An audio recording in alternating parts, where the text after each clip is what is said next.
In Pokemon Scarlet and Violet, the Dynamax mechanic will be gone, replaced with the terrestrialization mechanic. I've already made a video on the terrestrialization effect and what to expect, so what will it be like playing VGC without Dynamax? Dynamax ultimately turned out to be a very healthy mechanic for Pokemon in my opinion.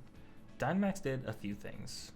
It doubled your current HP, made you immune to flinching, made you immune to weight moves, made you immune to Encore, Torment, Disable, and Instruct. It made you immune to Skill Swap and Entrainment. It made you immune to moves like Roar and Whirlwind.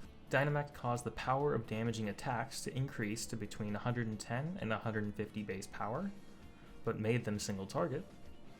Finally, Dynamax allowed Pokemon to increase the stats of themselves and their partner by one stage, or decrease the stats of their opponents by one stage, or set up Sun, Rain, Hail, and Sandstorm, or grassy terrain, misty terrain, electric terrain, or psychic terrain. Fighting and poison type moves suffered from lower base power in return for increasing the attack and special attack stats. So right off the bat, Pokemon which use weight moves, like Grass Knot or Heavy Slam, are back on the menu. Flinching was never off the menu, but it's even more on the menu now. Moves like Encore and Disable are back to being reliable disruption moves. Skill Swap and Entrainment strategies are back on the menu. I'm looking at you slacking. Roar and Whirlwind will return to being ways of denying setup Pokemon. This may be a particularly powerful option against terrestrialized Pokemon as well. Terrain and weather setting Pokemon will be more important now that max moves are no longer around to set them for them.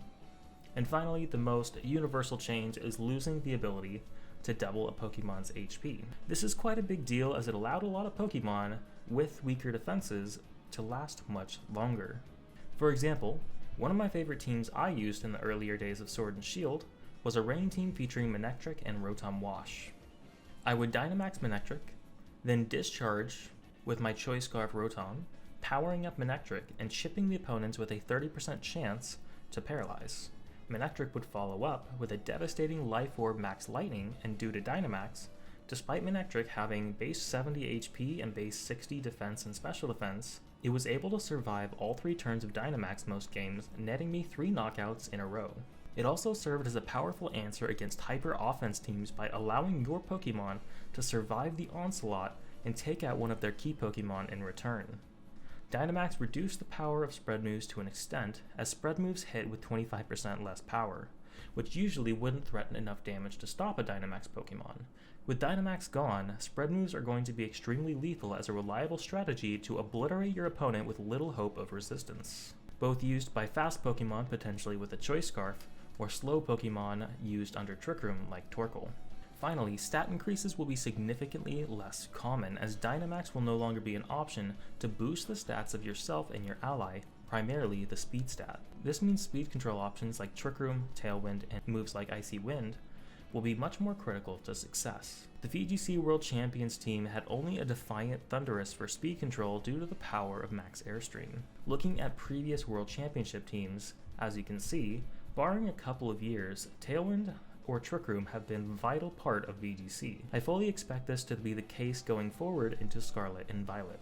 The loss of Dynamax combined with the potential power of the new mechanic terrestrialization leads me to believe that we're heading into a brutal hyper-offense meta come November 18th. I, for one, will be looking towards a more defensive strategy to counter this eventuality and would recommend that you consider the same. With spread moves like Eruption, known by Torkoal for instance, being boosted by Stab, and Sun will now be additionally boosted by the Fire Terra type, bringing a Pokemon with the Wide Guard move for instance will allow you to wall one of your opponent's most lethal Pokemon, as they will no longer have the option to Dynamax and turn Eruption into Max Flare. Consider your defensive tools against hyper offense teams.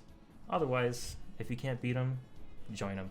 That's all I've got for you in this video. Let me know what you think the future holds for VGC with the loss of Dynamax in the comments below. If you enjoyed the video, be sure to leave a like and subscribe if you want to see more videos like this, and I'll see you there.